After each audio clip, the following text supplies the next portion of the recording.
welcome to WKIM. Hope all is well in your world. We're very excited. We've got two very interesting guests with us tonight. Our first guest is going to be Dr. Faye E. Coleman, who is the founder and CEO of FEC Coaching Enterprises. And at 8 o'clock, our next guest is going to be Elon, who is part of a upcoming concert, but he is considered the sax man. And Elon Troutman has been playing the saxophone for a long time, and he does it very well and has an upcoming festival happening in October. So we'll see him at the 8 o'clock hour. But in the meantime, we're very excited to have Dr. Coleman with us, she's been a trusted business advisor and certified executive coach with over 3 decades of experience in executive and transition coaching, leadership development, diversity and inclusion training, and organizational change management. An internationally recognized trainer and thought leader, Faye has a solid track record of managing large scale leadership training, technical assistance, and capacity development projects. She's a serial entrepreneur and she started her first award winning company, Westover Consultants, in the mid 80s, and it led to become a multi-million-dollar enterprise and one of the most highly regarded professional services firms of its size in the DC metropolitan area. While at WCI, Faye worked with a variety of private and public sector agencies throughout the United States, Africa, the Caribbean, and Europe, designing client specific, culturally relevant initiatives and training programs that met the complex and diverse needs of the rapidly changing marketplace. After selling WCI in 2015, Faye formed her current coaching organization, Consulting Practices, FEC Coaching Enterprises, and her current clients benefit from her considerable business savvy, honed over her 30 plus years as a successful business executive. She is the recipient of numerous prestigious awards and recognition and is also a frequent speaker at domestic and global conferences, seminars, and symposiums. She also serves on numerous professional community boards, commissions, and civic organizations, including co-chair of the Enterprising Women Foundation, past chair of the board of directors of Leadership Greater Washington, and Women of the Dream, listed in Who's Who of American Women.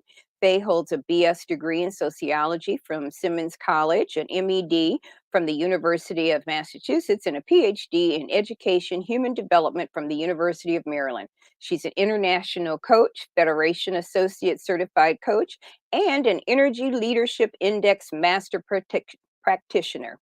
Welcome, Dr. Faye E. Coleman. How are you, I'm Dr. doing Coleman? well. Thank you so much. Thank you for that very gracious introduction. I'm delighted to be here. Really Well, you've looking worked forward. hard for it, right? Yes, I have. Yes, you have. So, Mhm. how did you get into coaching? What was Well, happening to make you decide that that was the area that you were going to pursue?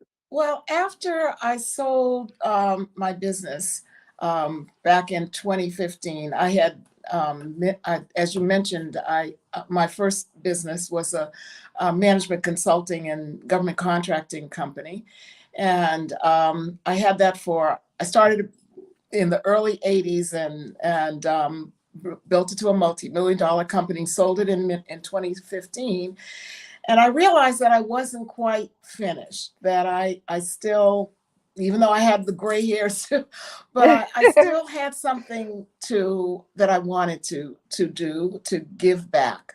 I see this now. I consider myself semi, retired, but I can't stop.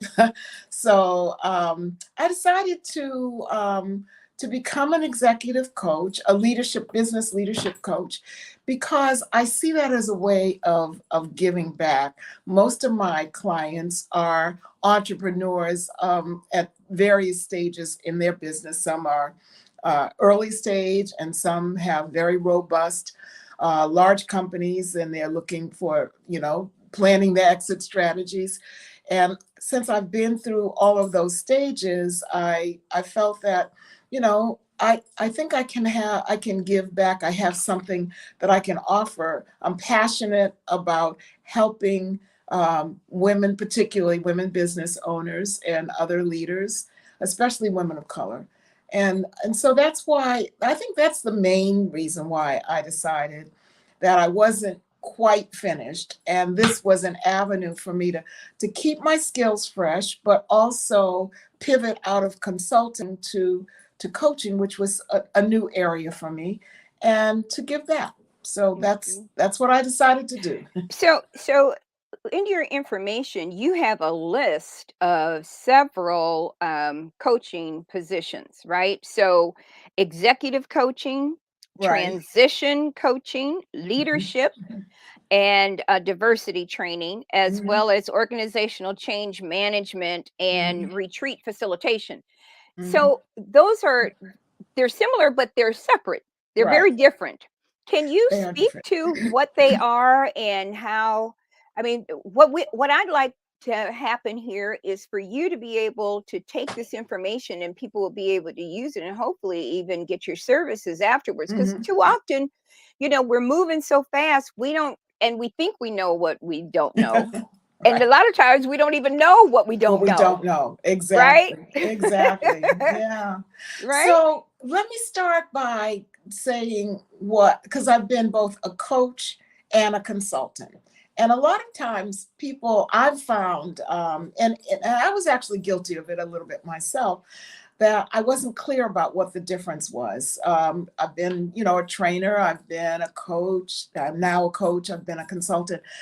But so what became clear to me as I embarked on my coaching journey is that unlike consultants, coaches are not the quote unquote expert who's brought in to an organization to or by an individual to kind of, tell them what they need to do to solve their problem, or to give them the answers, but rather coaches help their clients by inspiring them, by empowering them, and championing them in ways that allow them, the client, not the coach, the client, to break through, to really get a better understanding of what may be standing in their way from the success that they seek, and to come up with strategies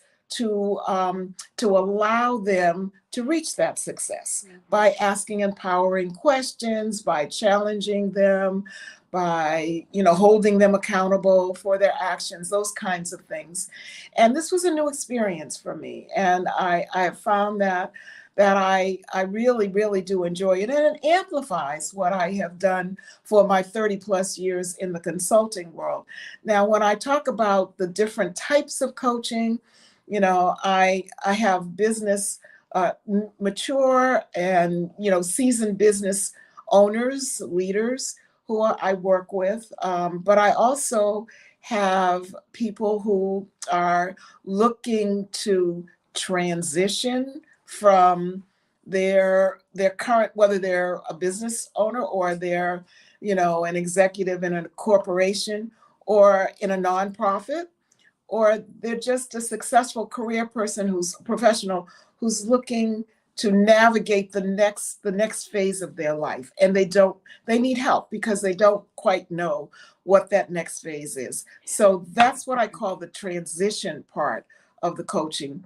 I come in and help them, explore what various options that fit with their goals or the desires that they have, and to figure out ways to accomplish those. So those are the kinds of things. And every now and then I'm called upon to come in to an organization and help them around issues related to diversity, equity, inclusion. And that may include a retreat, a Right. senior level corporate retreat. if there's a particular issue around diversity or microaggressions, those kinds of things. But I really do enjoy this phase of my career. I enjoy the coaching interaction Oh, and seeing, people really realize their dreams. so let me insert here because Mhm. I really want to go through these individually because each one of these aspects of your business model is different, Right. Mhm. right? And so Absolutely. and so when you talk about coaching, one of the things that you said that really resonated, and I was waiting to find that little entry. Mhm. Um, Champion, being a Mhm. champion, how speak to that and what that really means and what does that look like on your side and what would that look like for your client? So I'll give you an example. Um, I had a client once who had a very successful business, and she'd been in business for many years, and she was looking towards the next phase of her business, of her life, really. Her goal was to, at some point, sell her business and, move on, but she wasn't really clear about what that next phase would be. And so I helped her envision what her the things that really made her feel whole, that perhaps while she was so busy building her business, she didn't have time to focus on those things that really gave her enjoyment and gave her fulfillment. So she didn't really have a clear picture of what that fulfillment really would look like. Mhm. And the champion part came in helping her visualize what that would look like, and building her capacity to really see how she could tap into the very skills and attributes that she had to make her a successful business person, to allow her to reach those goals in the next phase of her life. And it was like a revel you know an evolution for her. She it I sort of, helped made her, challenged her in a way to envision what that life would look like. And I encouraged her to, like, describe it in writing, and not just physically but emotionally. How would she feel? She could envision it. If you can't envision something, it's hard to achieve it, you Mhm. know. And so helping the person really envision what it is, what that success. Everybody says, I want to be successful. Well, but everybody's different. So Yeah. their interpretation of success is different. My interpretation of what success is may be very different from the next person's. Each individual has their own, understanding and goals and interpretation of what success is. But a lot of times there are things that are keeping them from actualizing that. And Mm. that's where the championing and the challenging and the empowering them to see that, Right. to make to connect those dots between Mhm. what they brought to the table to make them successful in one phase of their life, are the same ingredients that they can use in this next phase of their life. They just I have to envision it differently. So, Yeah, I like to mhm. use the term, you gotta see yourself there. You get Yes, right? exactly. You've gotta You have see to, yourself, be in it, right? right? You have to see it to be it. Mhm. Hmm. Mhm. Absolutely. And sometimes I think, it's really overwhelming, when you start down that journey in Hmm. trying to understand where you're going, right? I mean, we Absolutely. go through all the coursework, we talk to all the people, that we think know, right? Hmm. But Hmm. everybody's experience is so totally different, right? Absolutely. And so, let's go to the transitional, right? Hmm. That's really a powerful term, first of all. Yes. Can Yes. we Yeah. talk about that? Well, when in my practice, when I focus on transition, everybody has different phases that they Mhm. go through. And understanding and recognizing, and some people are better equipped for a variety of reasons to recognize when they need to transition to another phase. But what they're in, it might be something that they've been doing for so long and they become kind of resistant to change, or they're just, they don't see a path forward then as clearly as perhaps they had at an earlier stage. And that's could be an indication that it's time for them to pivot.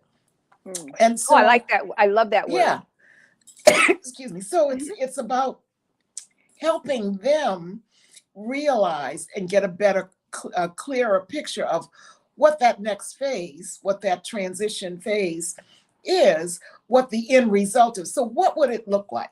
You know, describe if you were in if you were in a totally different situation than you're in now. Let's say you're a business owner and you have a lot of employees and you have a lot of, clients that you have to satisfy and competing, demands on your time and all of that, and it's wearing you down.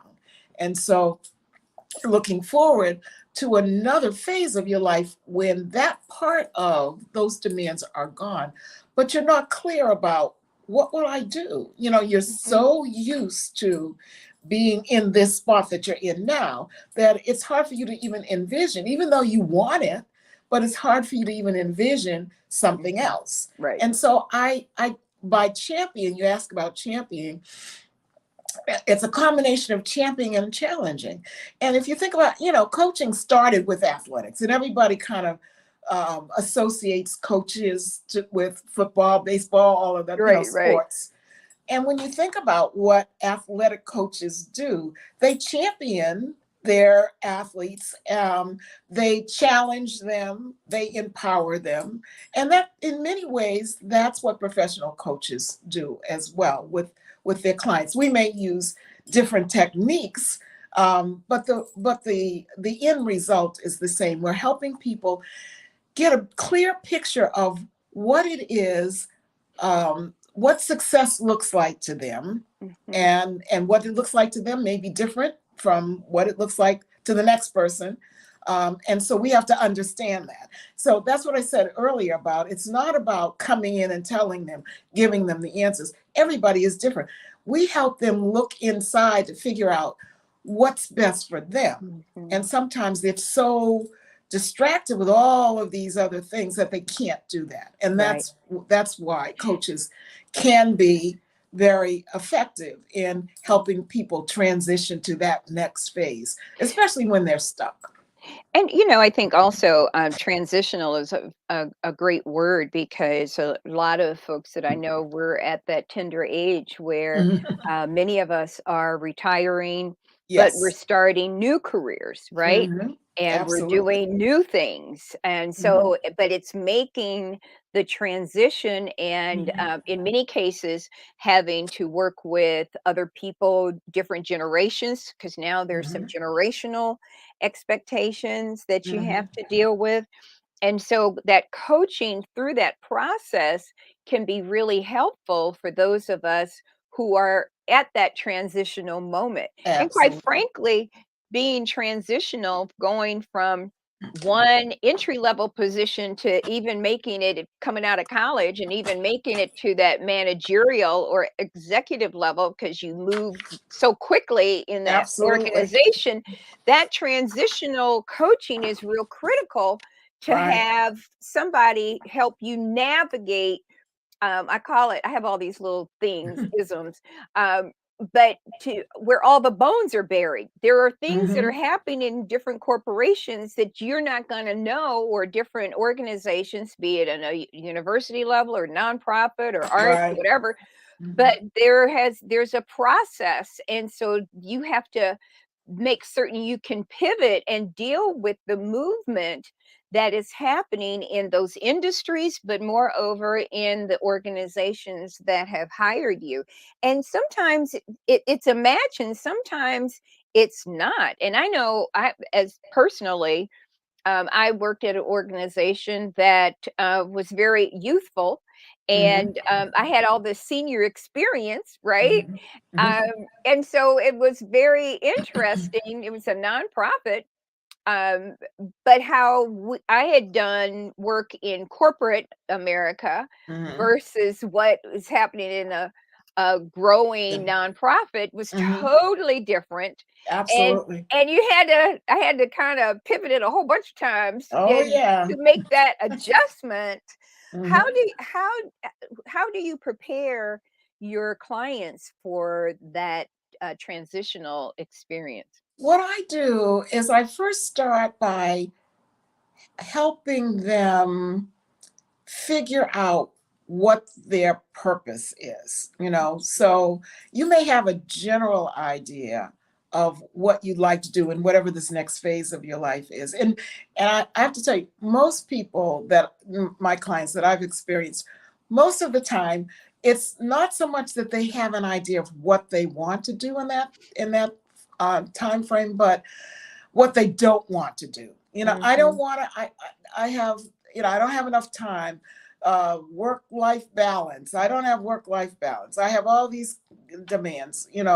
All these kinds of things. So they're clear on what they don't want in the next phase. What they're not so clear on is what they really want. And that is what I help them figure out. And I do it by, asking the type of questions that really challenge them to think. An example would be if money was not an option, you had all the time, you had the resources on, what would you do? And what would be the first thing you do? And how would you go about doing it? You know? Mm. And people that typically their response is, well, that's a good question. I never stopped to think about that before. And I said, well, if you don't know where you're going, if you don't know what your purpose of, is, then any path, any you'll settle for anything, and any path Mm. will take you there. So Oh, it's wait a minute, say that one more time, you fall for anything, right? right.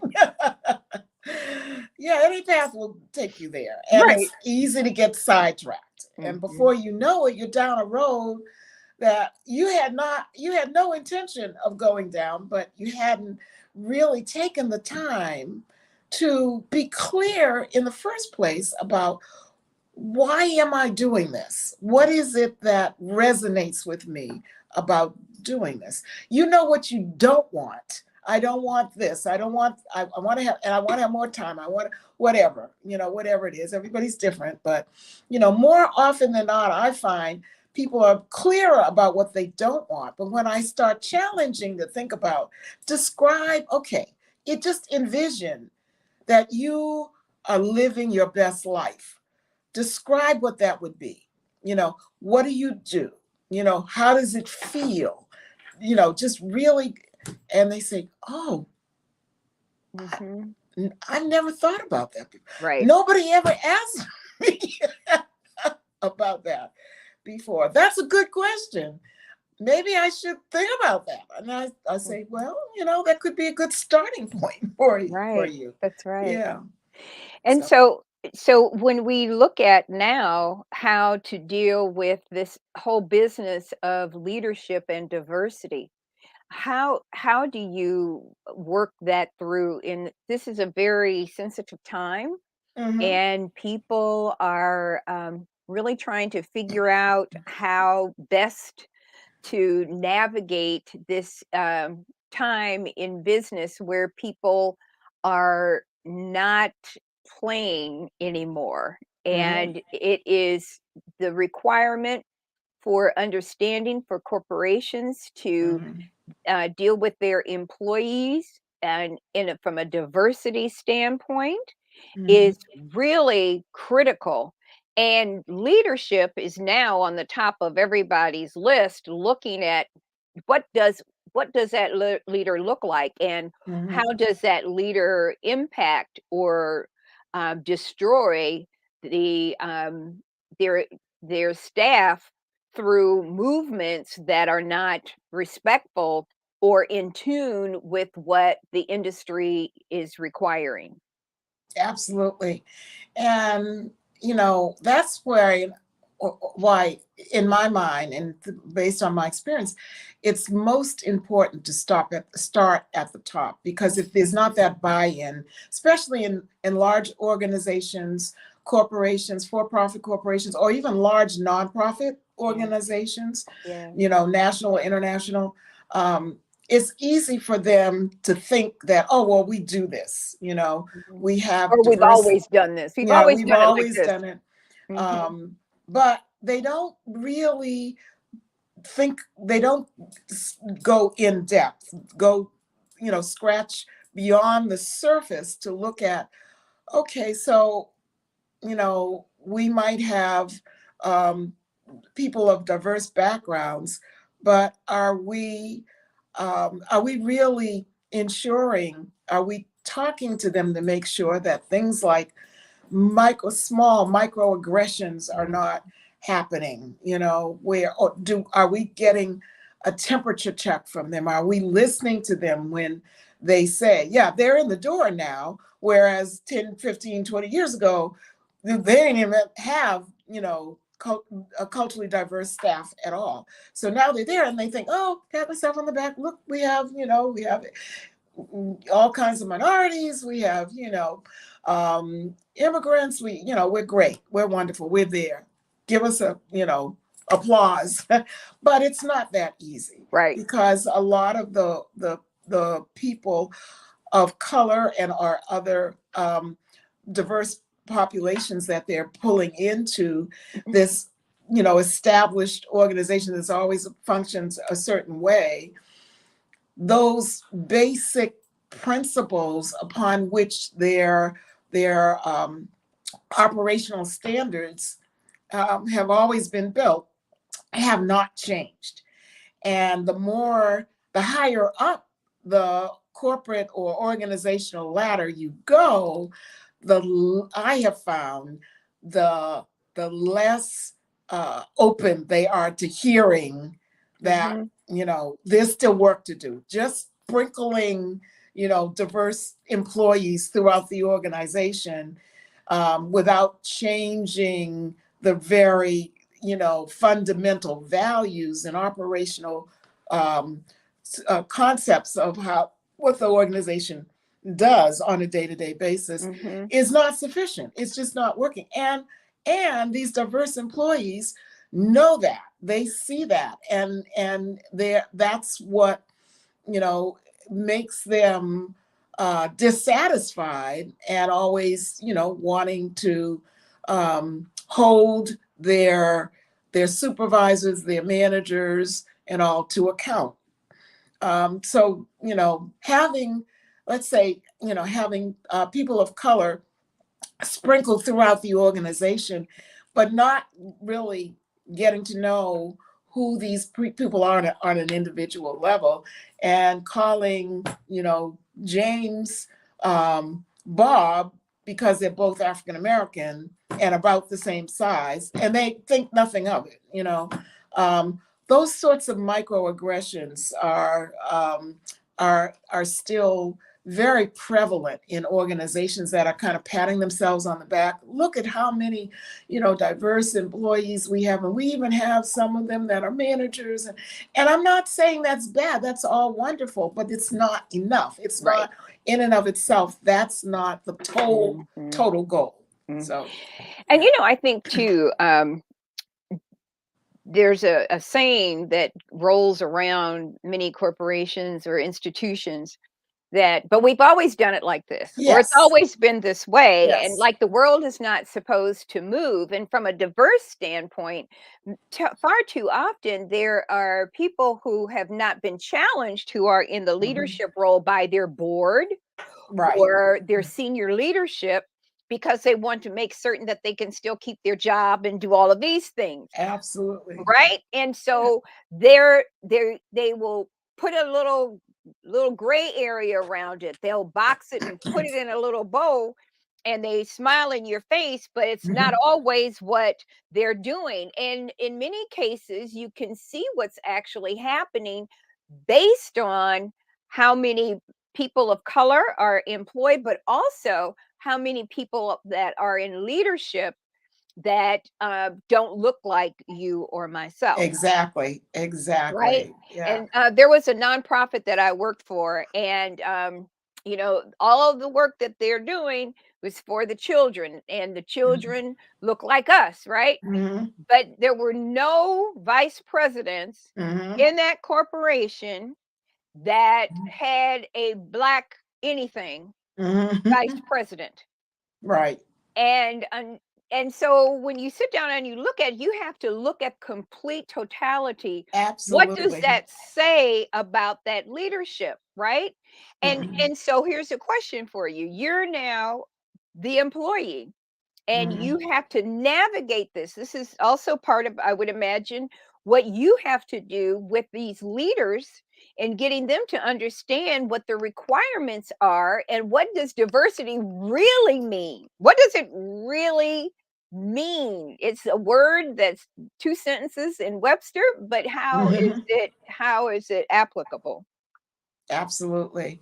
And it's not an easy process because when you peel back the top layers of, that just says uh, corporations or large nonprofit organizations can point to their roster and say, well, we have X number of, African Americans and Latinx people and Asian Americans, and aren't we wonderful? And look at what some of those subtle microaggressions that people who have been there all the time have been used to doing, like, not if you have a diverse group in a team working together, and a person of color will offer a solution or make a suggestion, and it's ignored, and then a white male or someone else will say the same thing and it's embraced, and Mhm, everybody, oh, women, this happens to women as well. um, mhm, and so when they're called out for that, you know, um, there's resistance. Oh, how can you say that we're not culturally sensitive? Look at all of the diverse populations. Look at all the people that we have. So, but if you keep mixing up the names, you don't even know the difference between one African American employee from another African American Bob and employee. Robert. But y'all Exactly. Um, then I have one of my clients works for a large nonprofit that does wonderful work in with low income families, and very very accomplished, very very well known and well regarded organization, and the work they do is very powerful, and yet the composition of the employee base does not reflect the population that they serve. So they've gotten a little bit better in bringing a more diverse workforce into the organization.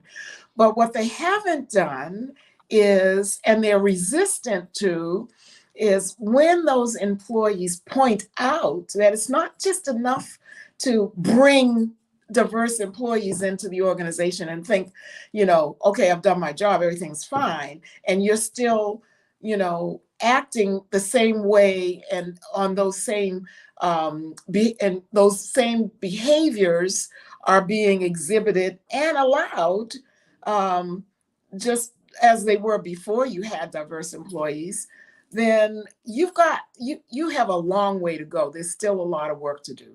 Mhm. And the leadership gets resistant. They don't want to hear that. What do you mean we're not, diverse? Well, look at how many employees, and we have, people who have, minority children. They've adopted all those kinds of things. And so you know, there's still a lot of work help in that needs to be done, and allowing people who are paying lip service to Right. the need for diversity, to really peel back and delve into the complex, because these problems are long standing. So you Hmm. can't just expect a sprinkling, Right. diversity throughout the organization. Okay, Right. that's it. Job's done. No, it's not Right. done. You have to change minds and behaviors and thought patterns, So you I got a know. question for you, Dr. Coleman, which is, a lot of corporations, they do the little retreat, right? Hmm. And they go in and they're looking at how they're going to move the corporation. And, every couple of years, they do a big retreat and they do Hmm. little breakout sessions and they come back and they've developed a strategy. And then they've got to take that strategy and then they got to deploy it and disperse it throughout. How do you keep your leadership team focused on the truth in a Hmm. diversity standpoint, right? Where there are some people who will not accept that there's a problem, Right, right. who will not, I don't care what you say, how much money you put in front of them, they're not going to accept that challenge. Hmm. But we've done it this way all along, and All the. we're not racist. I don't know why you Mhm. want to say that. That's not Mhm. who we are, Mhm. right? How do you get past that in coaching them through these are life-changing issues for people. Absolutely. Absolutely. And usually those things, those behaviors don't manifest in very broad and strict and obvious ways. They're the subtle, Mhm.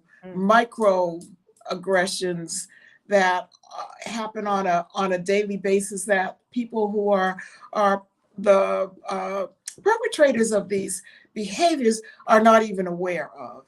And so it really requires their understanding what diversity really is. It's much more than just bringing in people of color or promoting people to higher levels of responsibility than they've ever had before, and then saying our job is done. Mhm. No, it's the culture of the organization. You have to infuse the entire culture of the Mm. organizational culture with an embrace of an appreciation for diversity and change. And that is something that's very difficult to do. And it takes time doing it. It takes a willingness on the part of the leadership of the organization to understand that the job is not done until the organizational culture has made this shift and really is walking the walk and not just talking the talk. Mhm. I think it's really interesting because too often, many of these corporations, and I've worked with military and corporate, and Yeah, I have to. it's yeah, and it's all the same. So Mhm. if somebody who's in the leadership role has their direction, they're clear what the direction is for the organization.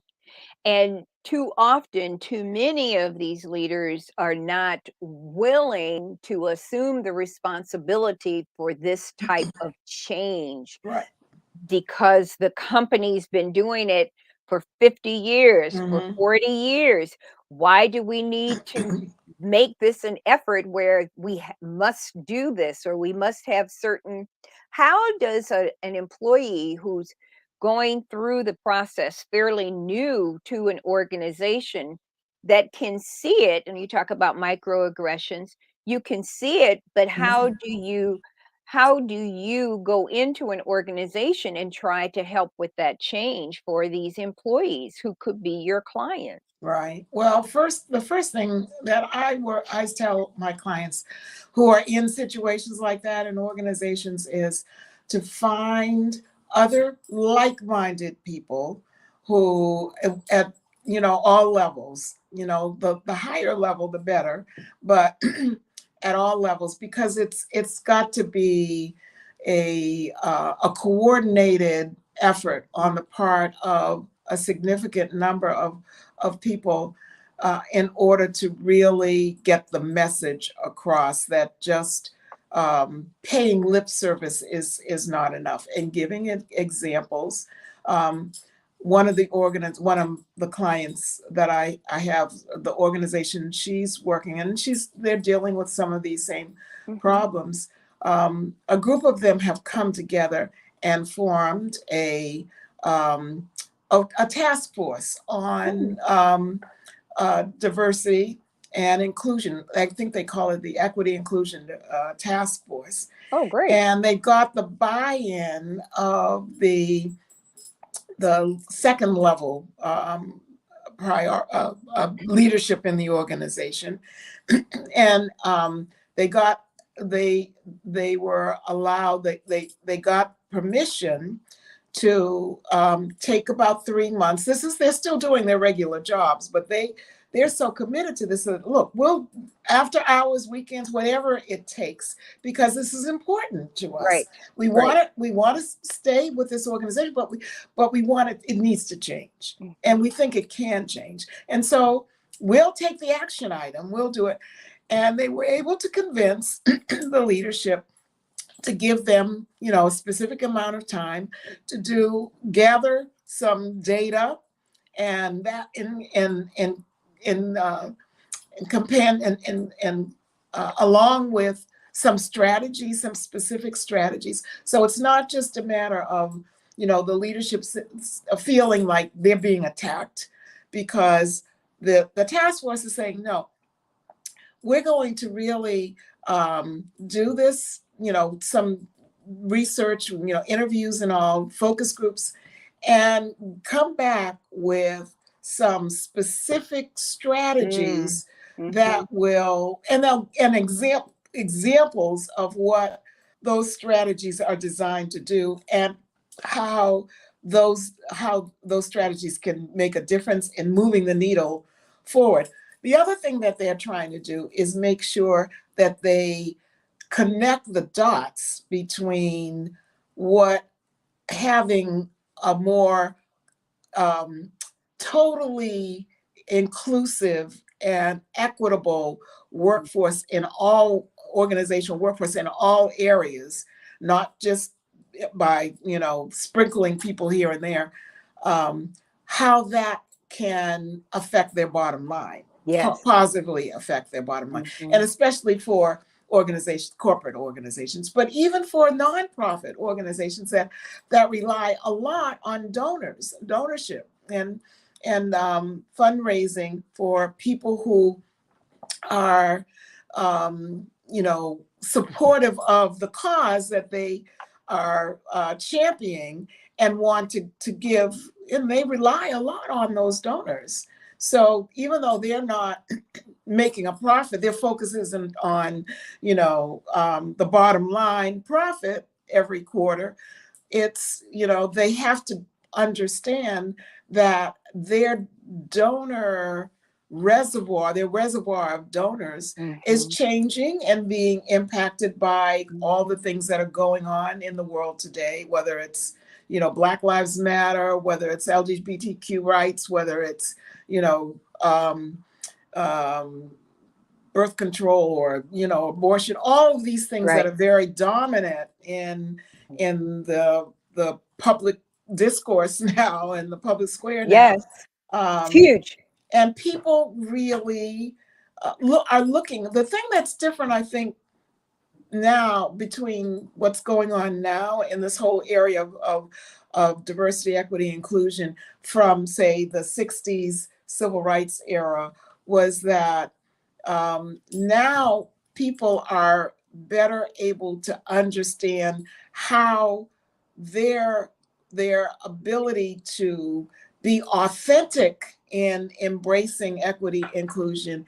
can impact their it's their bottom line,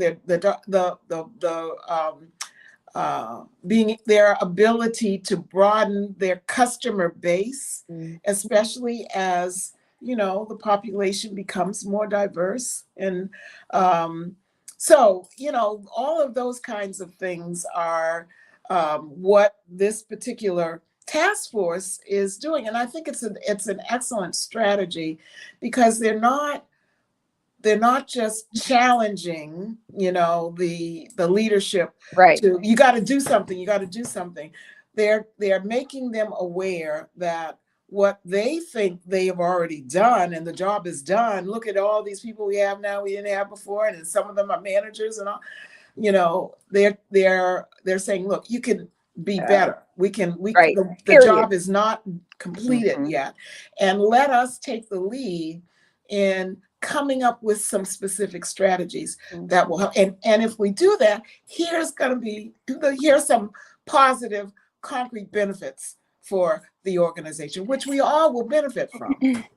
But So, see, I don't think that a lot of people even get that there's a benefit, right? Because they're so mhm, stuck in the past right. and Hmm. how we always did things that it's Yeah, very difficult for them to be able to move forward with an open mind because they've been living with this closed mind for so right, long, right. right? Absolutely. And it's trying to pierce that bubble that Hmm. they've been living in for far too many decades. Now, one Hmm. thing that hear is organizational change management. Recognizing that the only constant is change. Can you talk about change Yeah, management? I can give you an example. This was when I had my consulting practice, maybe about the late the mid 2000s, around Uh-huh. 2005, 6. One of our clients was the national the Food and Drug Administration, and for years and years and years, as long as the Food and Drug Administration had practically had been in exist, they're the ones that we were working with, the entity within FDA that does authorizes new drug applications, goes through the applications and all. And they had been doing the the process that they used had been in place for so long that nobody could even remember when they had done it. They hadn't done it this way. Well, industry was had gotten very had made a good case. They had done a lot of lobbying on the Hill and made a case to lawmakers that the process that you use, that the new drug application takes so long. By the time the drug manufacturers, the Pfizer's and all of the world, have come up with an application, um, but it's going to be, it takes like 2 3, now this was clearly before COVID, Right. 2 3, sometimes 5 years before it's approved so that it can go on the market. Well, by that time things have changed and they have to go back and tweak the basic Right. components of the drug. That's And right. so they lobbied successfully, and the whole process was had by law had to change. They had to speed it up from like 2.5 years down to something like 6 months. Well, the people who were doing this were up in our 6 months. Oh, we can never. Oh no, they didn't even want to think about. They were just so adamant about it can't be done. It can't be done. It can't be Hmm. done. Hmm. And so our organization was brought in to do a series of change management workshops with small groups of team members within this new drug application um, component of FDA, to help them see the benefit to them Hmm. of uh, speeding up the process. It's not just going to be benefiting the drug Company. manufacturers, Right. but it will free your time up to do other things that you haven't been able to do because this process has been so drawn out and And lugubrious. arduous, right. Yes. So once a lot of it was just finding a way to help them see the value in the change for them, Hmm. and how this change will make life better for them. everybody wants to, their first instinct is to, okay, how's this going to make it better for me? It's Right. just easier to just keep doing the same thing. Right. I know it. We've done it this way all the time. I don't have to change. I don't have to think. I know it by rote. But it's hard. Change is hard sometimes. Right. Because we've always done it this way. Why we got to change Yeah. it now? Right. So what made us enabled us to be successful is by focusing on how this change will benefit you in concrete ways. Then we started getting buy-in. Then they said, oh, okay, well, I never thought about it that way. But now that you mention it, yeah, it would be good. And so they were able to shift. They were able to make that transition from the way we did it in the past. We've always done it the last 50 years Right. to let's do it a new way and reap the benefits of it. And you were able to do that comfortably, right? Yes. Oh, it took time. Yeah. It didn't happen overnight, that's for sure. But I think this was a 5-year contract. So over the course of a number of years, but there were incremental progress. And at the end of it, we had almost total buy-in. These are the people who were actually doing the work. But they were committed. They were committed. They were committed because they knew, well, it's going to fall on me. And once they saw that it was going to make life easier for them, what's the downside? There's nothing but an upside. So, but a lot of times change is not presented to people from the vantage point of how this will benefit you. It's presented, well, we have to shift. We can't do the way we've always done it. And that automatically, the instinctive reaction is, oh no, that's going to be more work. I have to figure out doing no, I don't want to do that. No. And so resistance, immediate resistance. That's the first, that's the default reaction. Anytime somebody proposes a new way, a new, strategy, a new method. Change is difficult. Change is difficult. Change is when we look at change and what it consists of, not only is it all the work, quote unquote, that has to be done to affect systems changing, right? But it's also the emotion and the psychological piece that goes with it. Absolutely. When you're trying to bring different levels of people who are at different stages of their career to a place where they're going to have to actually make the change occur. Exactly. Yeah. And that's why when they come to understand that this change is going to be beneficial to you as well as the organization and to our customers, then you take the resistance away from them. What would have been resistance then becomes buy-in. Yeah. And it's all about the buy-in. If you don't have the buy-in from the individuals who actually have to make this new way of doing things happen, then it's not going to work. And so our strategy was always, anytime we've worked with an organization around change and change management, is always about what strategy, what tactic can we use to get that buy-in and reinforce the buy-in.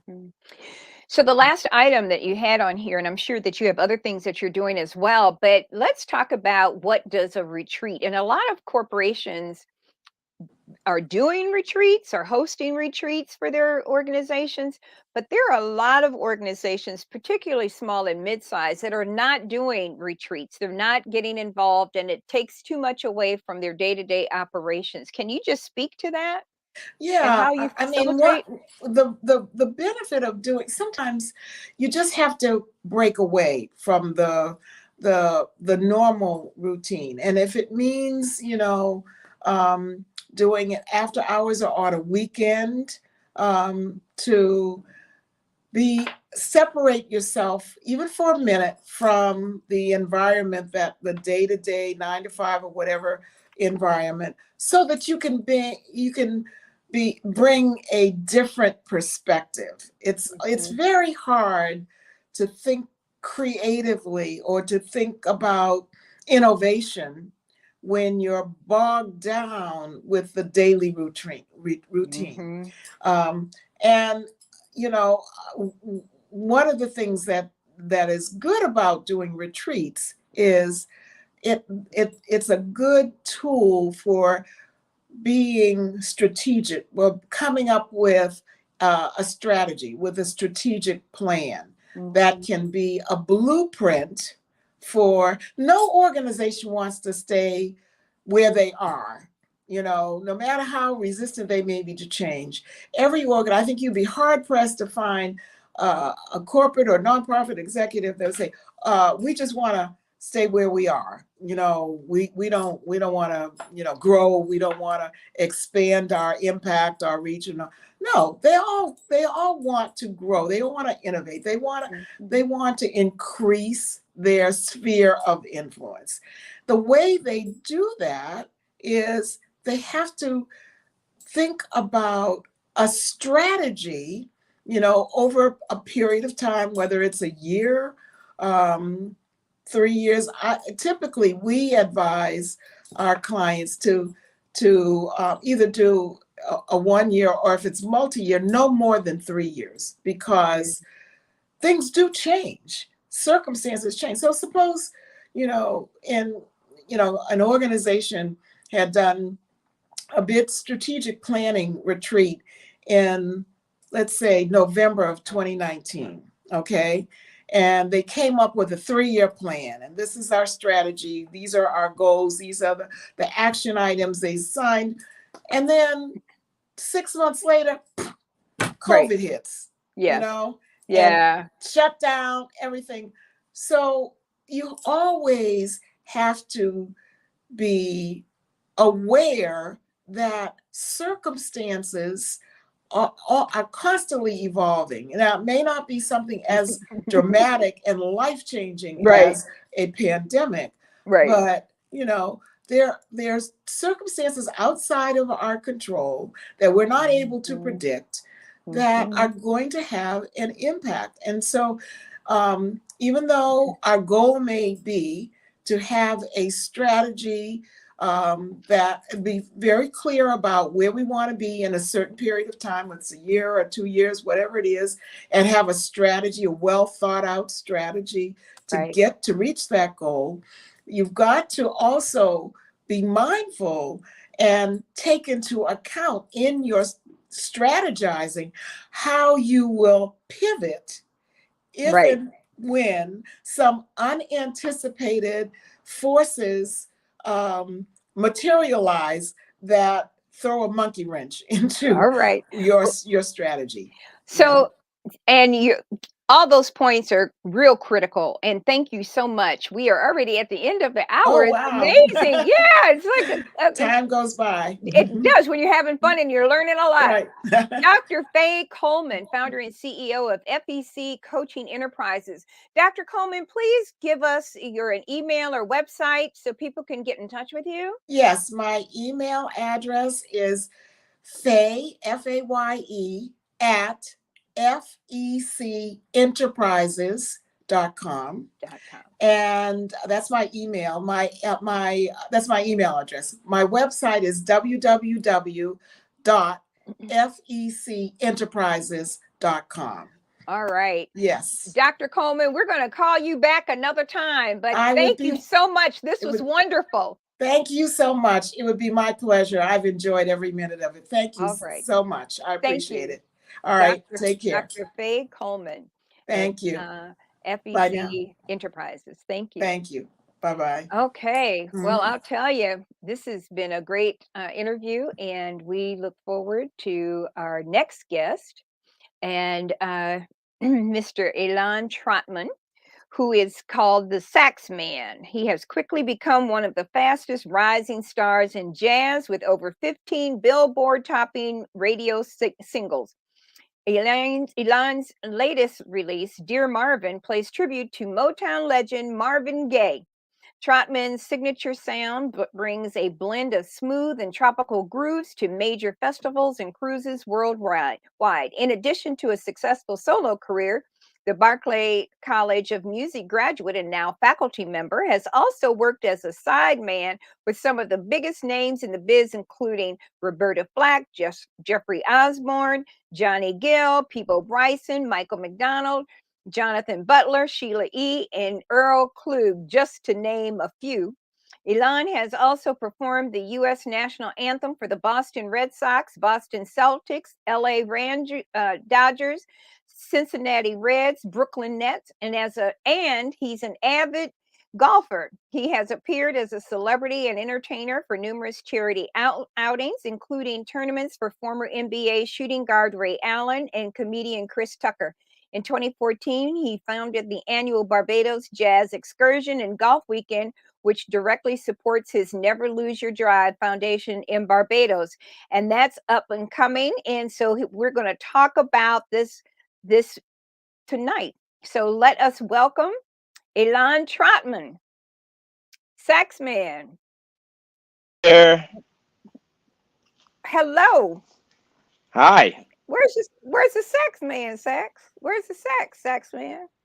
Where's The the sax? sax? I thought you were gonna have the sax. I thought you How were gonna have the about sax. this? You go ahead. That don't look like a sax. What is that? That's a flute, isn't it? Or what Yeah, is that? that's all you get That's a today. flute. Yeah, It's good to see you, man. How you I doing? know. Good. Good to see you too. Yeah. So talk to us about this Barbados activity. You're doing some real crazy stuff. I'm loving it. And you got Martha's Vineyard coming up. What's going on, man? Yeah. Well, I was born and raised in Barbados, so it's still my home away from home. And some of my family's still there, my dad, my sisters. So I love to go back there every year and take some friends down there with me and celebrate music, celebrate life. We have a charity that's near and dear to my heart. I should also acknowledge that the government of Barbados was very instrumental in helping me to attend Berklee College of Music in Mm. Boston back in 1998. I received a full scholarship from the Ministry of Education. Oh, that's wonderful. Yeah, so my way of giving back is through the Head Start music program, where we allow youngsters in the elementary school system to get free music lessons on a weekly basis. So that's all a part of the weekend that we do every October, in addition to a celebrity golf tournament. So with this Head Start program, because I'm loving this, and they have music, and what are they doing? What's the takeaway for that? It's an instrumental music program, so band instruments at a beginner level: trumpet, saxophone, flute, clarinet, and percussion. We have tutors that instruct them basically from ages 10 to 12 and get them ready to be able to join the middle school band. That's why it's called the Head Start Music Program, because we want them to be introduced to instruments in elementary school, so that when they do make it to middle school, or what we call secondary school back in Barbados, that they would already have a head start and be able to jump right into the band program. What got you interested in doing this? What was going on to make you do this? This is a powerful program, Elon. I'm actually a former Boston Public Schools music educator. I taught from kindergarten to fifth grade for a period of my life, right after graduating from Berkeley, actually. My degree's in education. And I had an opportunity to mentor some students in the Boston Public Schools for over 8 years.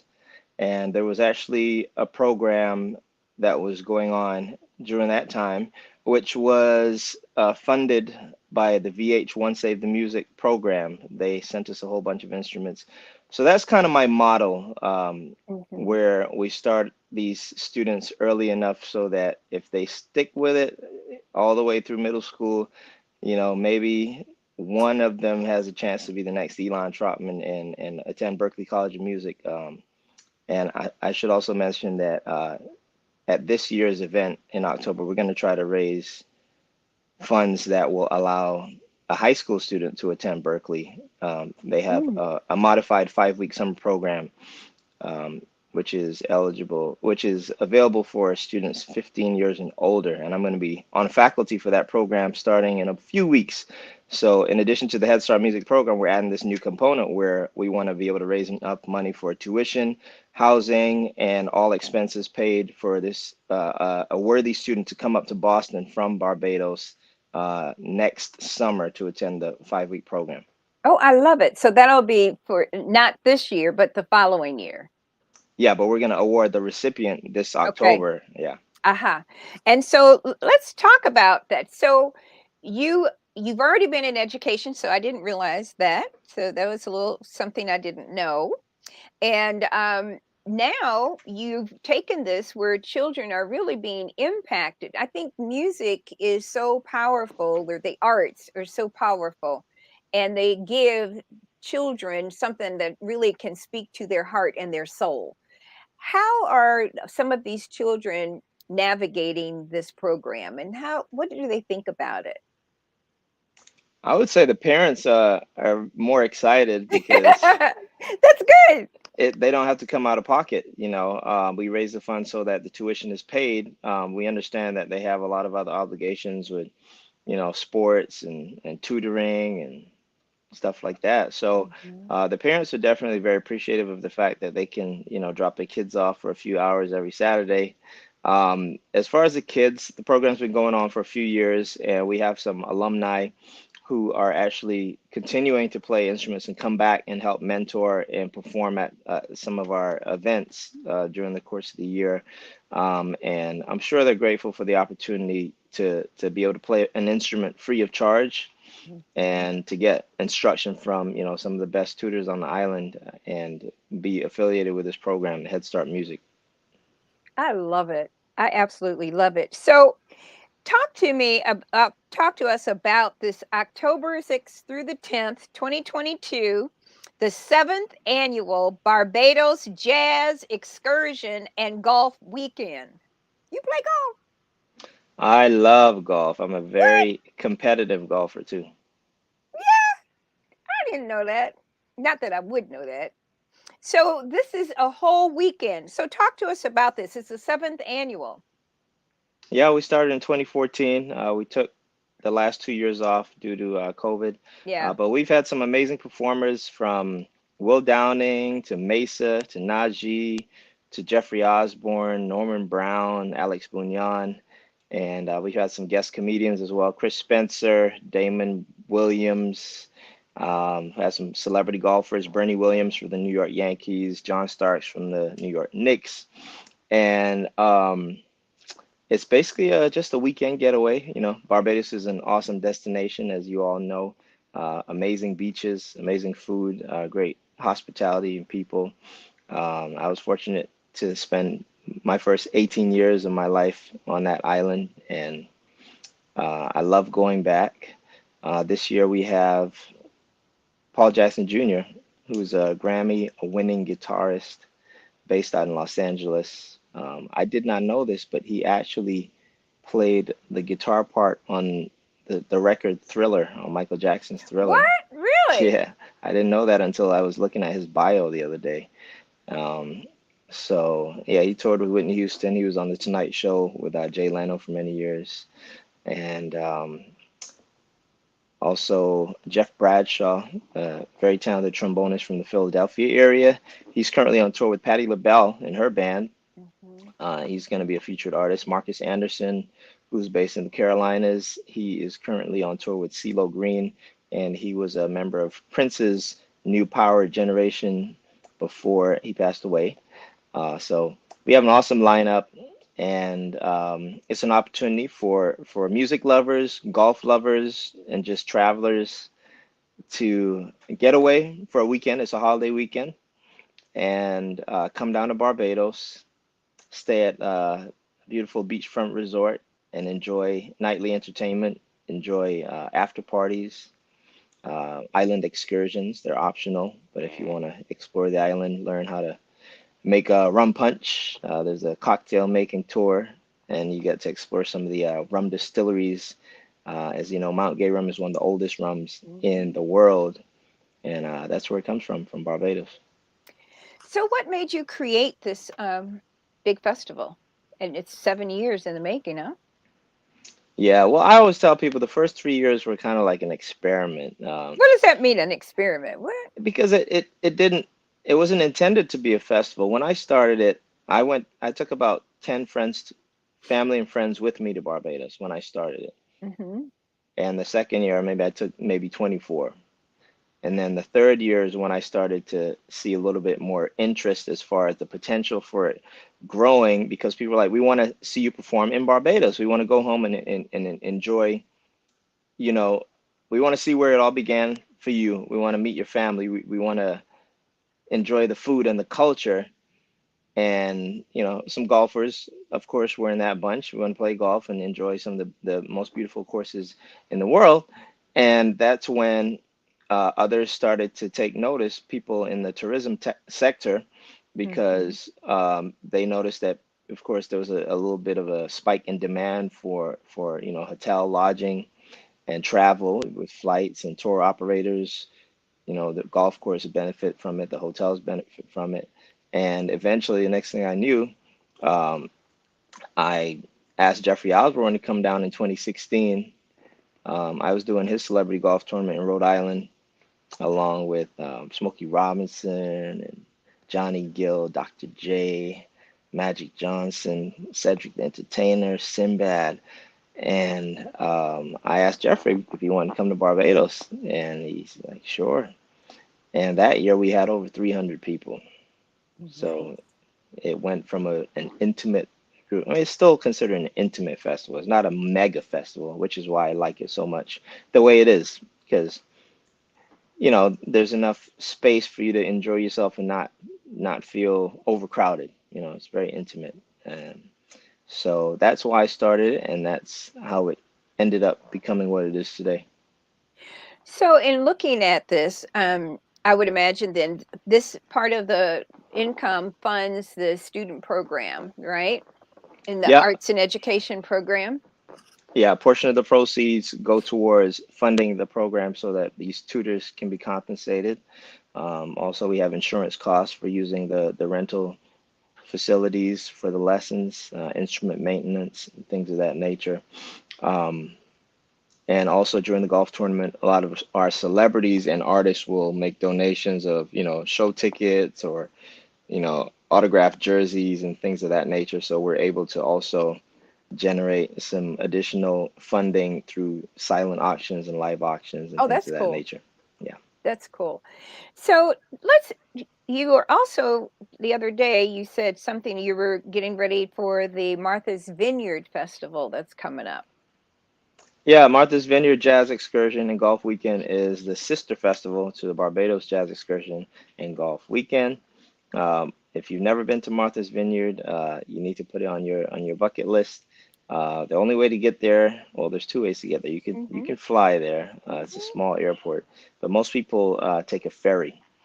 So you have to drive to Cape Cod, which is at the tip of the state, and you take a 45-minute ferry ride over to the vineyard. Um, Make sure it's you book rooms, housing uh, early, a year in right? advance. Yeah, it's crazy. It's very tough to find lodging over there, but we design it so that day trippers are welcome. So the last ferry leaves around 9:30 p.m. every night. Hmm. So we try to do an early show, allowing people to get back to the mainland if they need to.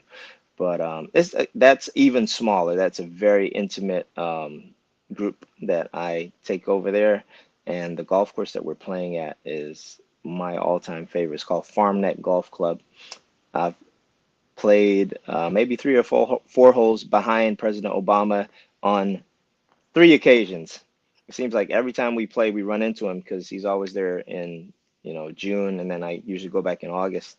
And I've seen him playing with Larry Fitzgerald from the Arizona Cardinals. I've seen him play with Ray Allen from the Boston Red, from the Celtics, and who else? Alonzo Mourning from the Miami Heat. So he definitely loves sports, and he loves to challenge these professional athletes on the golf course. So it's kind of cool to be in a destination like that where you can run into former presidents. Yeah. Especially that one, right? especially that one. Yeah, and Especially he that one. he'll stick around and greet people and take photos with people from time to time. After he finishes golf.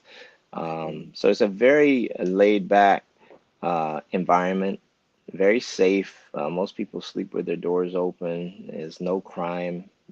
It's just if you go to Martha's Vineyard, it's very family oriented, and you're going there to just get away for a little bit.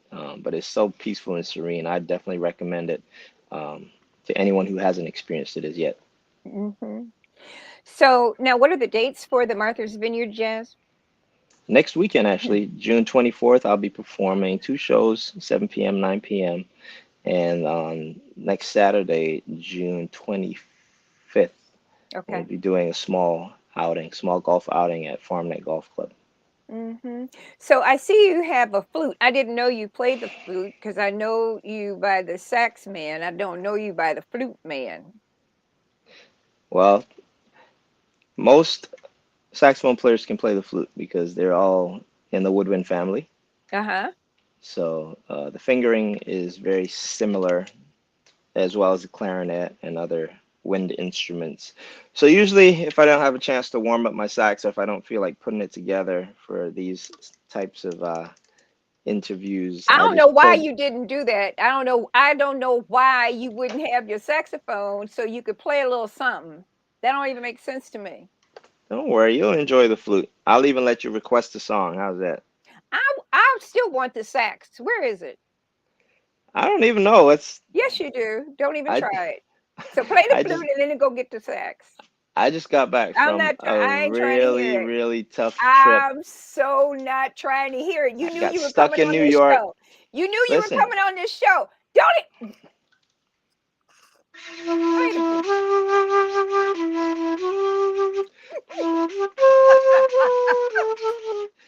Put you to sleep. Um, so anyway, I'm not gonna shut up. I know that's what you're trying to do. we're Don't gonna know. do. I'm gonna give you a little bit of.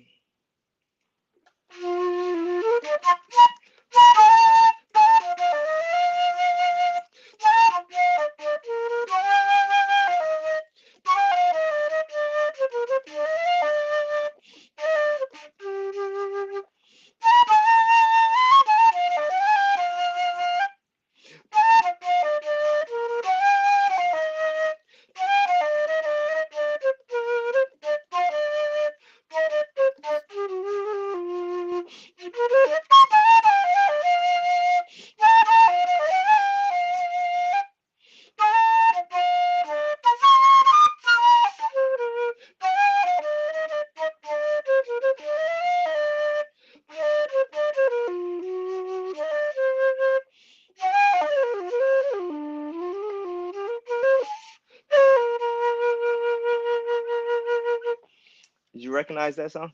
No. What is It's it? "Mercy Mercy Me" by Marvin Gaye. Mercy, mercy me. I it was Whoa, ah, mercy, mercy me. Are things ain't what they used to be. No, no.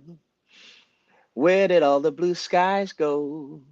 Poison is the wind that blows from the north and south and east. Hmm. come on, why you stop? I used to play the saxophone, says Catania. So I actually one of my three shows this weekend is in Columbia, South Carolina, and I'm doing a Marvin Gaye tribute show. Oh, I love it. Um, yeah, I recorded a full album in honor of Marvin. Was released on his 80th birthday, April 2nd, 2019. And sometimes I'll do an entire show just dedicated to Marvin's music, and I'll do 8 to 10 of my favorite Marvin tunes. Why So that what's this love, this passion about Marvin? What's this? Because you're doing so much with him. What is that? What's that um about? honestly, I think it was just a phase as a composer and as an artist where you put out a lot of original music. You're trying to find your own sound, and you're you know figuring out where you're gonna exist in the music Mhm. industry as a recording artist. And at that point in time, I just thought it would be a good idea to mix it up and do a tribute album. I had previously been performing Got to Give It Up in my show, and mostly like as a closer, I would end my show with Got to Give It Up, and it would always get an awesome response. And I think that song is kind of what inspired me to dig a little deeper into Marvin's catalog. Mhm. And I barely scratched the surface. I mean, he's got so many classics, which are timeless. I just picked 10 of my favorites for Dear Marvin, so I might have to do a Dear Marvin part two. But the cool thing about that album, like I said, was released on what would have been his 80th birthday. You know, we know he died tragically um, Mhm. at the hands of his father, and the Mhm. day after his birthday. But I had an opportunity to go out to Los Angeles on his 80th birthday and attend the stamp ceremony. The United States Postal Service, they unveiled a stamp in his honor, and I got to meet the artist who did the painting. I got to hang out with Marvin's former wife, Janice Gay, and her kids, and they actually wrote some liner notes for the album because Jan has some New England ties, especially Martha's Vineyard. Mhm. So, it's a strong connection with Marvin's music and his legacy. And I really, once I had their blessing, I went all in, man. I went out and got some vintage, 70s outfits and try to let my beard grow out a little bit. I had the beanie, Mhm. and I really tried to embody, um, Marvin's spirit as I was playing these songs through my saxophone. Even when I was recording the songs in the studio, I had the lyrics in front of me because I wanted to be true to his music. I didn't want to just fake it and, play my interpretation of each song and the lyrics, but I wanted to sing the lyrics through my instrument. So I made sure I played it exactly how he sang it. It took me a while. We had great producers on the album. Some of the members of the Boston Symphony Orchestra played some strings and violin on there. And in my opinion, is definitely my favorite project to date that I've released, Dear Marvin. So that's really powerful that you actually were looking at the words as you were playing it, and so that's like a transformational kind of experience or something that you're really feeling those words. It's not just the notes and the meaning of those words and sentences and what the story, because all of his songs were stories. The lyrics are so powerful, and you look at the lyrics to Mercy, Mercy Me, and he's talking about, pollution and police brutality and, social injustice, stuff that's still happening in our communities today. Marvin was almost prophetic in a way. That's actually the term that Barry Gordy used to describe Marvin's gift. He said it was prophetic as far as his lyrics. And I wanted to really honor that and capture that in Mhm. my playing because I play an instrument that I don't sing. So my way of interpreting the lyrics is to play those syllables and those phrases the way that he expressed them. And the only way I can do that is to really be as accurate and precise as possible with every word that he sang, especially on the verses of those songs. So we did um, Trouble Man, we did Mm. Ain't Nothing Like the Real Thing, we did Mhm. Inner City Blues, we did After the Dance, just some of my favorite, all-time favorites. So I think what's really interesting here is that you have really changed how you're playing the music in essence, because you're really not just looking at the bars and the notes on the music sheet. You're living the word through your music, the lyrics, Definitely. Yeah. right?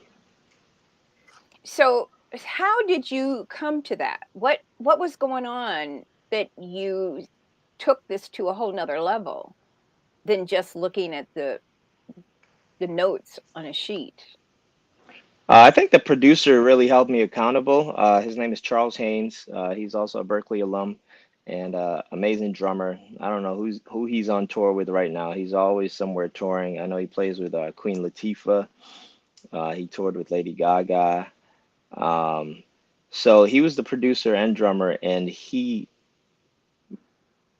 kind of charged us all to really study the original records and Mm. try to capture everything because Marvin was a musical genius. He would sing all of his own background vocals and layer them. There's Oh, like I didn't layers know of that. sounds. Yeah, yeah.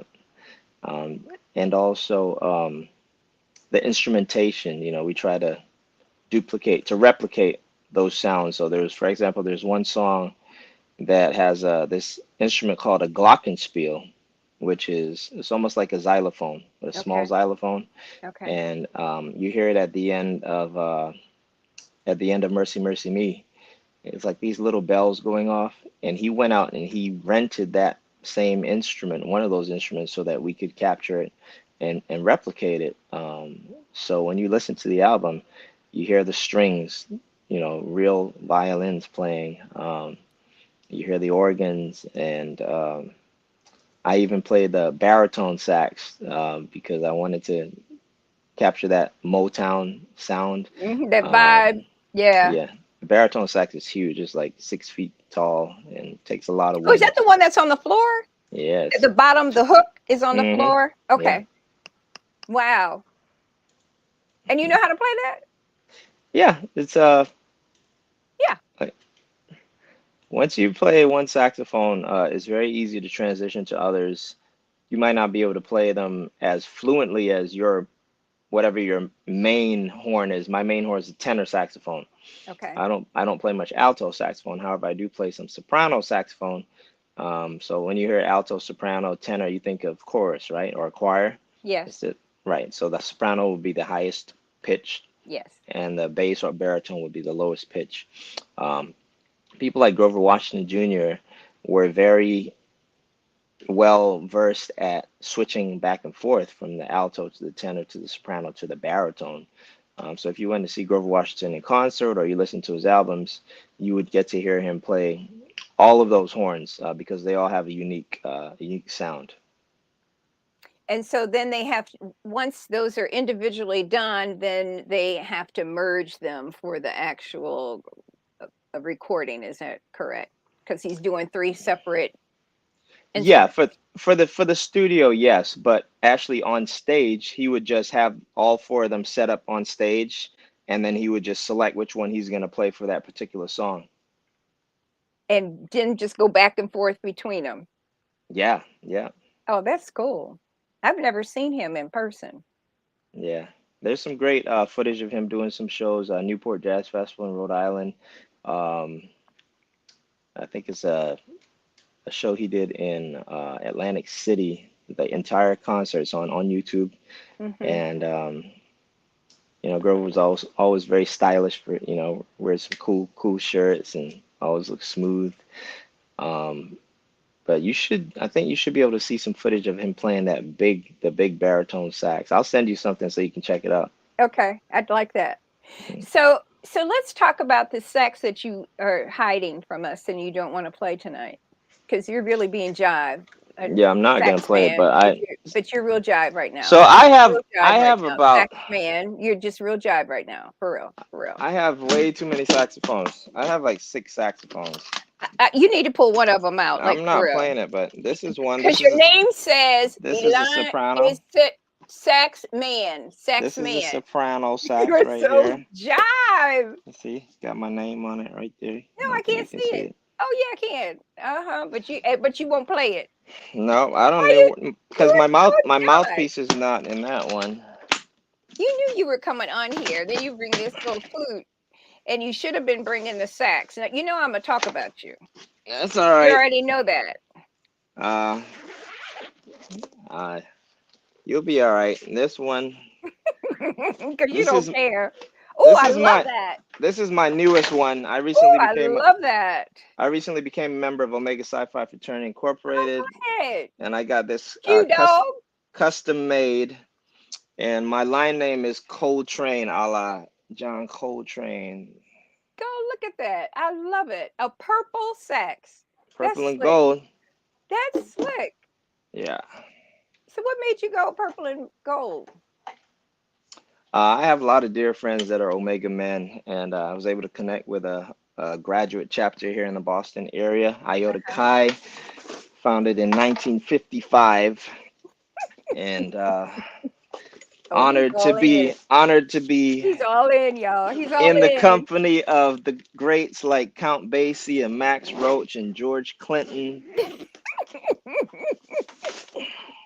He's all in. I love that sax. Was that you obviously had that made? I've never seen a purple sax. How did you tell us about that The, sax band? the company's called Cannonball Musical Instruments. They're Oh, based like in Salt. Adderley?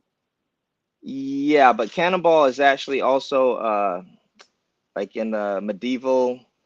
It's like armor, Mm-hmm. right? Okay. Yes. Like the medieval warriors with the shields and the breastplates and all that stuff. Mm-hmm. So I think that's where they originally got it from. No correlation to Cannonball Adderley. Okay. But they're based in Utah, and they make all of my instruments. Well, they're made in Taiwan, but assembled and uh, everything's the the engraving and getting them in playing condition. All that's done Mm-hmm. at the headquarters in Sandy, Utah. So they recently came out with that finish. They actually call it ruby, not purple. Okay. It looks purple on this end Yeah. here. It's Oh, beautiful.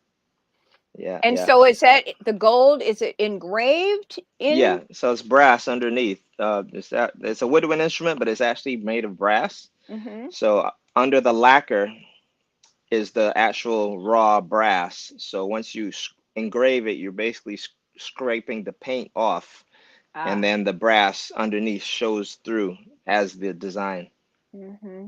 Yeah. Is this different than the saxophone that you normally use? How is it different, or is there a difference other than that it's The only purple? difference is, yeah, the only difference is the lacquer. Okay. I mean, there's different things you can do to customize it, like the pearls or the stones. I think those are tiger eye stones on that one. Um, so there's different stones that you can get. But other than that, yeah, they're pretty much. I think these are tiger eye stones. Let's see.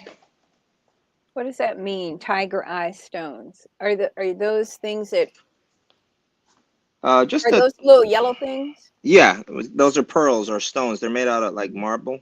Mm-hmm. Yeah, you can't really see the Beautiful. intricacy of it, but yeah, Wow. yep, yep. So what is connecting the bow part? So there's another piece. Yeah, right down in there, the Yeah. bottom. This like this connects. What is that little It thing? almost looks like a pipe, like a Yeah, drain. Yeah, so it's three pieces. It's the bell, the body, and then this piece connects the two together. I love it. Yeah, It's beautiful. but that's all hand engraved. It's like very intricate.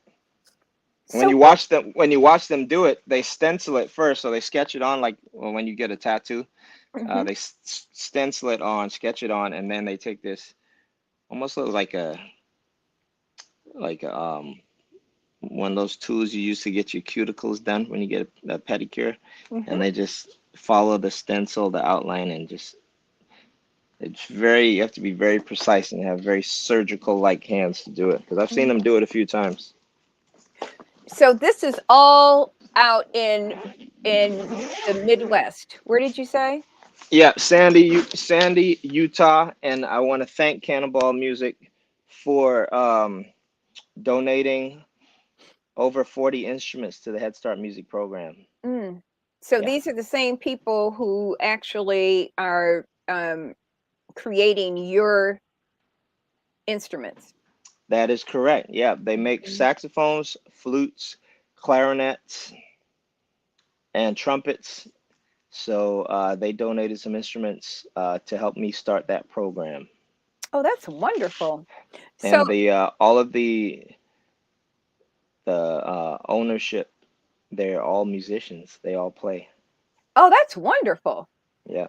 So, are any of them going to participate in any of your festivals? Any of those?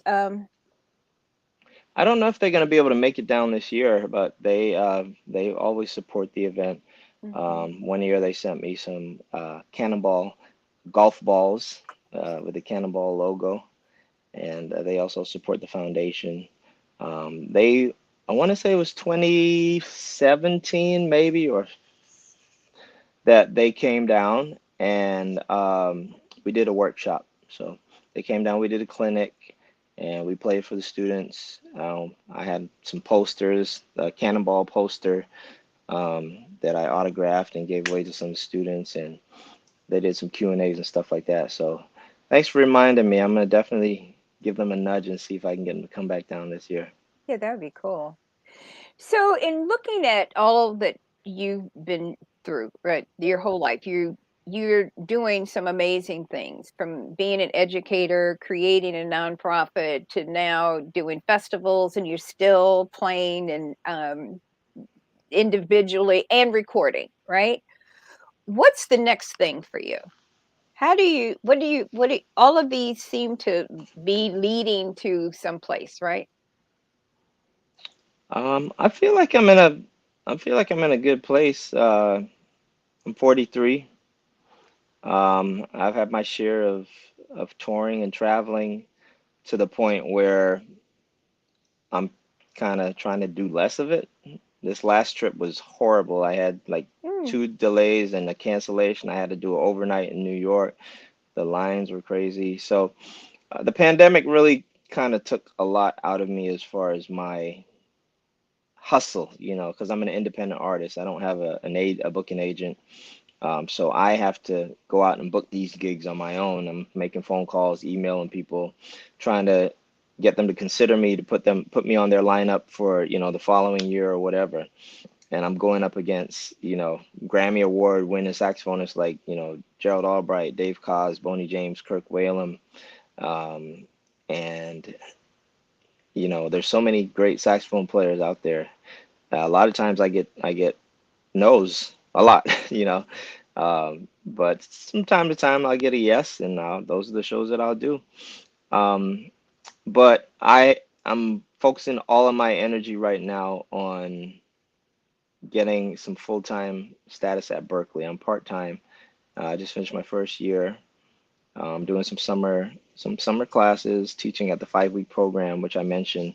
mhm. So I'll be able to experience that and kind of gauge how I can incorporate that scholarship opportunity into the foundation, and also obviously the Barbados Jazz Excursion and Golf Weekend and the Martha's Vineyard Jazz Excursion and Golf Weekend are two things that I can say that they're uniquely mine and directly connected to my brand, Mhm. and there's definitely potential for growth. So we're hoping for a good year because coming back off of a 2-year hiatus. So if we can get a good year this year, I think that'll set us up to build on that for 2023. Mhm.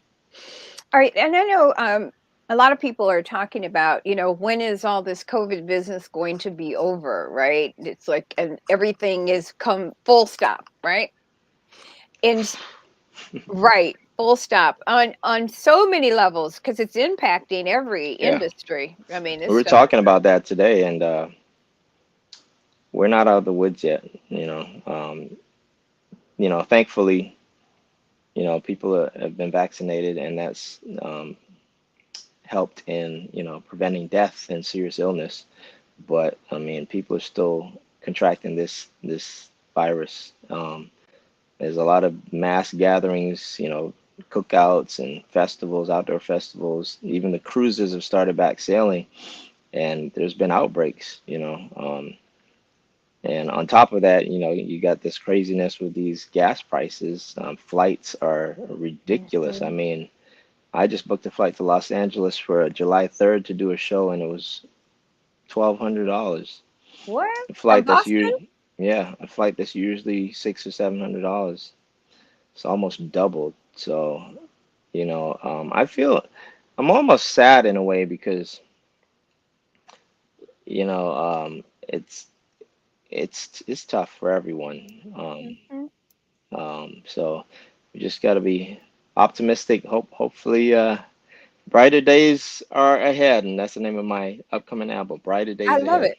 I love it. I love it. And so is this your own composition? Yeah, 10 original songs that I wrote during the pandemic, Ah, recorded them remotely from right here in my studio. I had musicians play from as far as out in Los Angeles and Las Vegas. They sent me their parts, put it all together. So we're going to be releasing the second single in September and hopefully releasing the album this fall. okay. So is it somewhere handy where we can at least hear like a couple of chords? Not on me, no. You The are so first, jive. So you gonna well, tell me about something? What? how am I gonna? You don't have your saxophone to play. You show me a beautiful saxophone, then you won't play it. I got your name up there. Katanya, our producer, put sax man on the thing, so that says who you are. You ain't even playing the sax. What? I thought you were gonna have my music queued up. No, you. I thought you were gonna play it because you were the sax man. Oh, I'll send you some stuff. Don't worry. That's not. that don't have nothing to do with what we're talking about right now. Listen, I'm telling you, I had a rough few days. I really did. I don't want to hear it. You knew you were I'm coming jet on lagged. here. You knew you were coming on this show, and you know that I'm going to sit down and make you keep fussing with you because you don't have the sax man's saxophone because you jive. Are you able to pull something down from YouTube? I don't know how to do that Can and Katanya play it do on it? here. Yeah. I don't even know if she's even around. I know it says that she's there, but Katanya is supposed to be doing something else. I don't know how to do that and make it loud. Maybe if I just do it, hold on, let me see. You just, Lord have mercy, come on the show and you don't have the stuff that you need to do to play. I just knew you were going to have, you were going to have your music so I could look at the thing. Um, I don't know how to do anything, but I'm gonna just, I Are don't you know if I, on can you YouTube? hear it?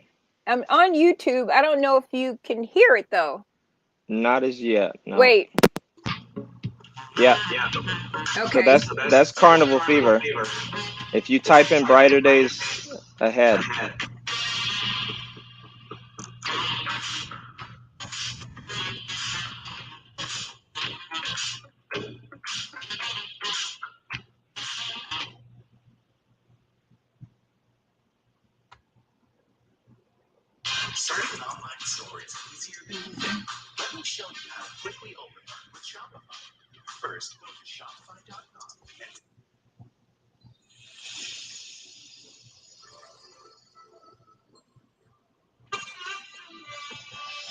Can you hear it?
what do you think?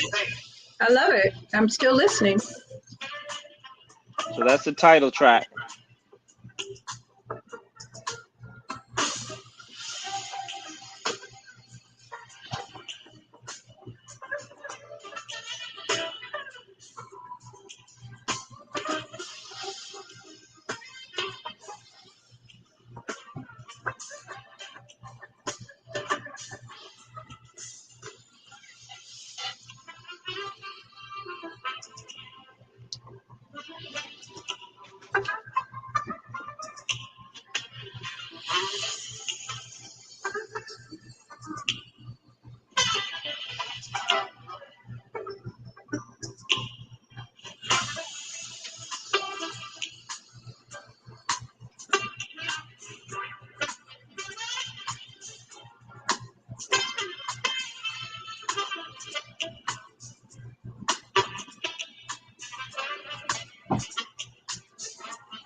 And so to explain our cashback match. that's not what you want. That was beautiful. Thank you. See, and we could have been watching you play that. You don't care. You don't care. You don't care. You don't care. You don't care. That's beautiful.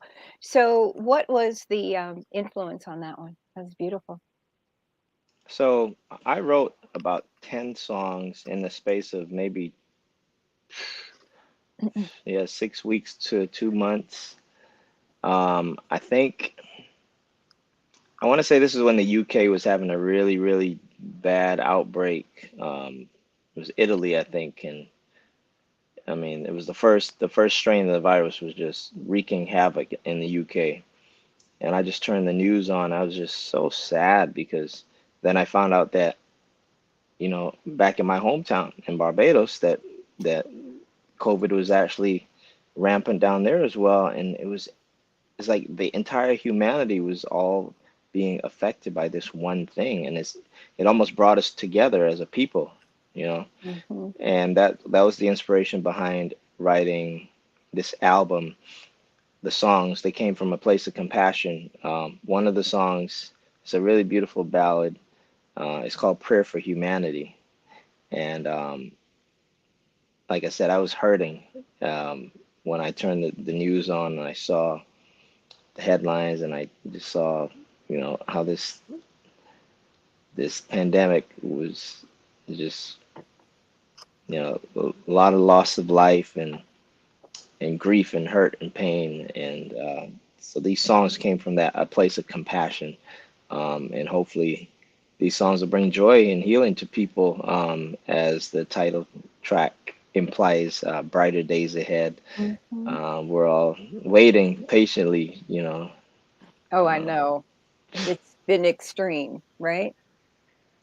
yeah, it's Mhm.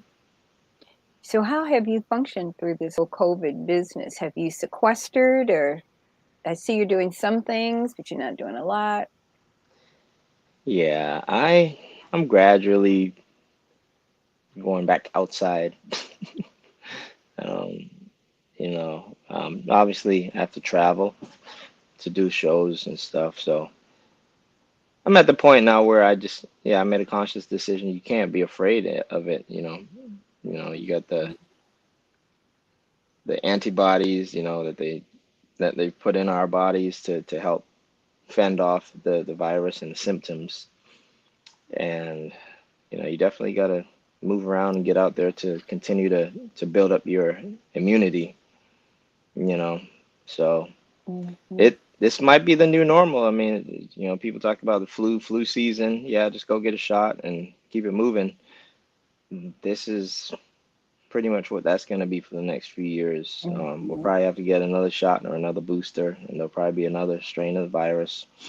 But most Making importantly, all these pharmaceutical companies rich. I know I wish I That's a had whole nother conversation.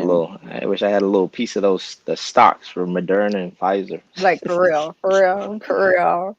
And they just keep creating it. That's another show. We're not gonna do that today because then I don't want my voice going up 9,000 octaves.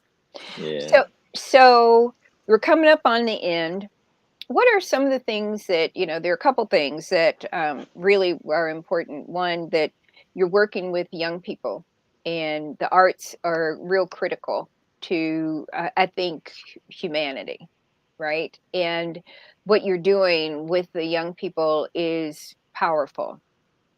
How can we support our listeners? How can they support what you're doing? What do you need people to be able to do? Are you a 501(c)(3) and you have all of that information? Um, and so I know that the newsletter has some information in it, but let's just make sure that after today you send me some of the nonprofit information so that I can include it for people to be able to donate. They can do that on your yes, website, and your definitely. website, I don't think Katanya's here. The Let me website for the foundation is neverloseyourdrive.org. okay, okay. Neverloseyourdrive.org. Okay. Yeah, So and we'll do that. And anything else that you want us to know and what we should be doing? definitely give me a follow on Facebook and Instagram. Mhm. ELANTROTMAN, just as it's written. Okay. And that's where I keep up to date, keep my fans up to date on upcoming performances, what's Mhm. happening in my world, and that's probably the best way to keep up with me, as well as my full tour schedule is at elontrotman.com. Okay. Very good. Well, we're honored to have had you with us tonight, and I'm looking forward to all of the good stuff that you're doing. I don't know if I'm gonna make any of the stuff maybe more later into the fall versus hitting it up at the vineyard. But how do people get tickets for that? And you can do that at the elontrotman.com. Yep, you can go to elontrotman.com for it'll direct you to the Martha's Vineyard Jazz Excursion page. That website is mvjazzexcursion.com. M as in Okay. Martha's, V as in Vineyard, jazzexcursion.com. .com. Elon Troutman, thank you so much for joining us. It's been a pleasure. Your music is beautiful as always. Congratulations on the work that you're doing with the young people, and congratulations for all that you're doing to help not only communities but their children. I'm loving the kids program that you're doing. I think that's so powerful. And so people can donate, I guess, money, but also I don't know about instruments as well Sure. for Boston. Okay. Yeah. So we can do all that through elontrotman.com, Sure. right? Yes. Thank you. Wishing you all the best.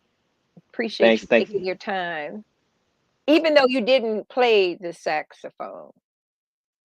All right.